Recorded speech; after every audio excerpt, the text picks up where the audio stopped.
What if the secret to getting what you want is helping others get what they want first? Forget manipulation. Real persuasion isn't about pushing people. It's about pulling them in. And once you master it, doors open, deals close, and relationships deepen like never before. Introduction. In The Art of Persuasion, author and speaker Bob Burg reveals the timeless principles behind ethical influence. This isn't your typical sales manual. It's a human-centric guide to becoming more persuasive in every area of life, from business to personal relationships. Whether you're a leader, entrepreneur, or just someone who wants to be heard and understood, this book teaches you how to connect, communicate, and convince without ever compromising your values.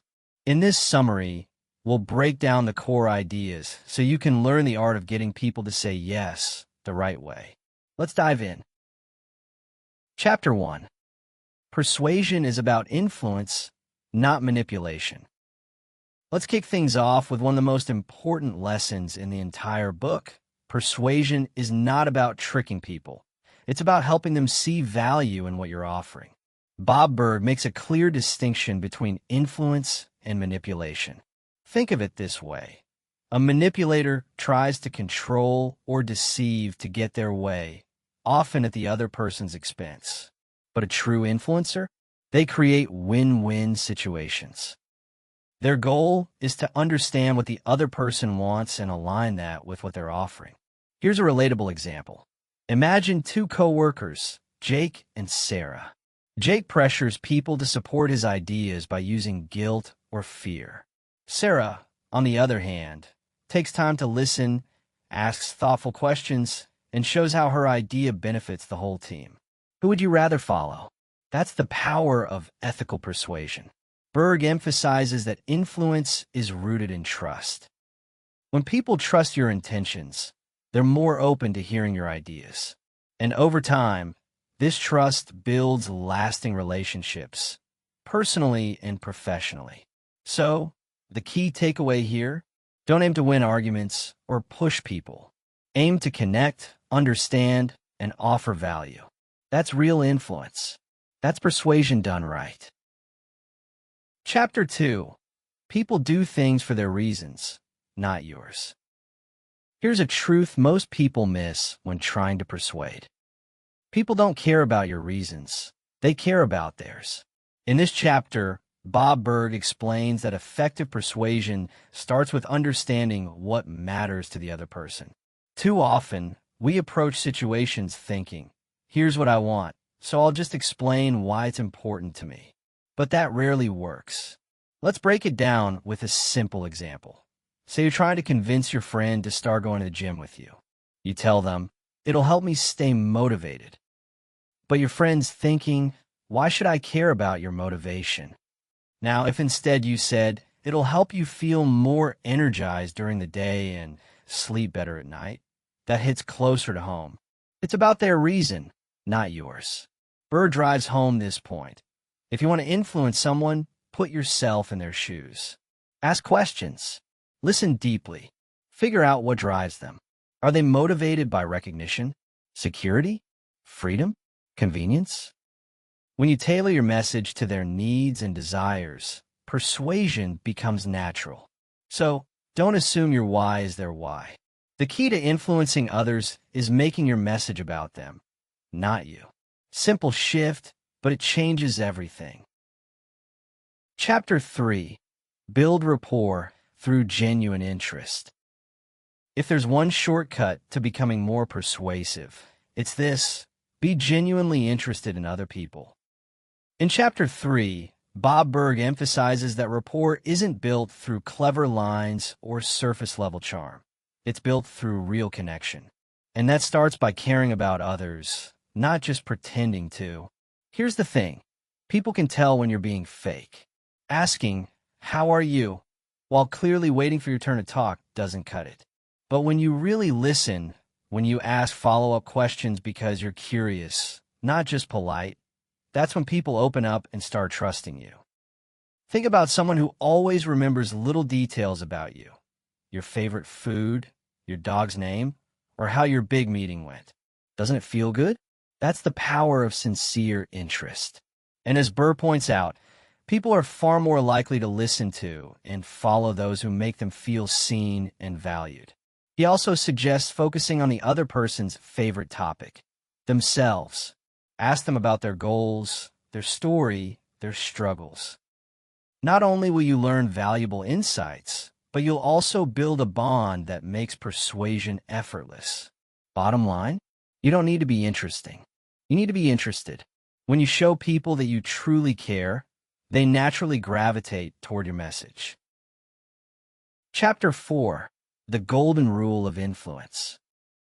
We've all heard the golden rule. Treat others the way you want to be treated. But in this chapter, Bob Burg flips the script with what he calls the golden rule of influence. Treat others the way they want to be treated.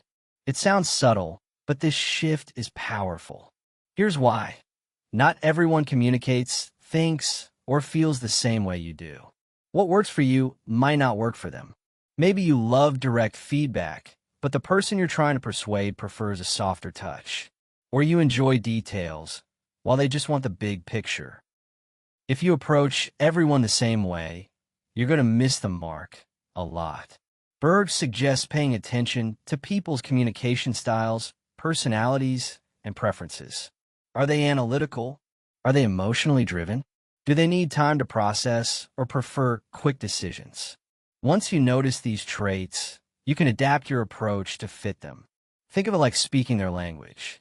If you're traveling abroad, you learn a few phrases in the local tongue, right? Persuasion works the same way. Speak in ways people can hear and connect with. The big takeaway here, influence isn't about forcing your way. It's about meeting others where they are. When you treat people the way they want to be treated, your message not only lands, it sticks. Chapter 5. Frame your message in terms of value to the other person. Here's a simple truth Bob Burg drives home in this chapter. People don't buy products, ideas, or services. They buy value, and that value has to be clear, personal, and relevant to them. In other words, when you're trying to persuade someone, don't just talk about what your idea is.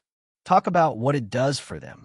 Let's say you're offering a new project management tool at work. Instead of saying, it has lots of features and a cool interface, say it'll save you 2 hours a day and make team communication way easier. See the difference? One lists facts. The other highlights value. Burg emphasizes that value is in the eye of the beholder. What's valuable to you might not mean much to someone else. That's why it's so important to understand the other person's priorities, what they care about, what stresses them out, what they want more or less of in life. Then, frame your message to speak directly to those needs. He also reminds us, be specific. The clearer the value, the more persuasive your message becomes. So the big takeaway? Don't just pitch your idea, translate it. Show how it improves their life, solves their problem, or helps them reach a goal. That's when your words start to truly matter. Chapter 6. Develop strong listening skills. Want to be more persuasive? Stop talking and start listening. In this chapter, Bob Burg makes it crystal clear. Listening is your secret weapon in persuasion. Most people think influence is about having the right words, but real power comes from understanding what the other person is thinking and feeling, and you can't do that if you're doing all the talking. Think about it. Have you ever had a conversation where someone truly listened to you? Not just nodded politely, but actually heard you? It feels amazing, right? That's because being listened to makes people feel respected, valued, and safe. And when people feel that way around you, they're far more open to your ideas. Burr points out that most people don't listen to understand. They listen to reply. They're just waiting for their turn to speak. But great influencers do the opposite. They lean in, ask thoughtful follow-up questions, and focus entirely on the other person's words, tone, and even body language. Here's a quick tip from the book. When someone finishes talking, pause for a second before replying.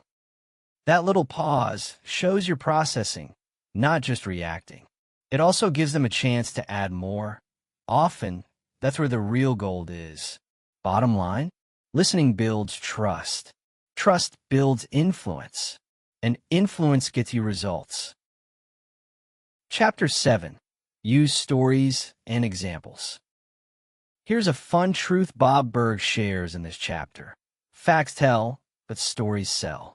You can list benefits, stats, or features all day long. But if you want people to feel your message and remember it, you need to wrap it in a story. Think about it. Our brains are wired for storytelling.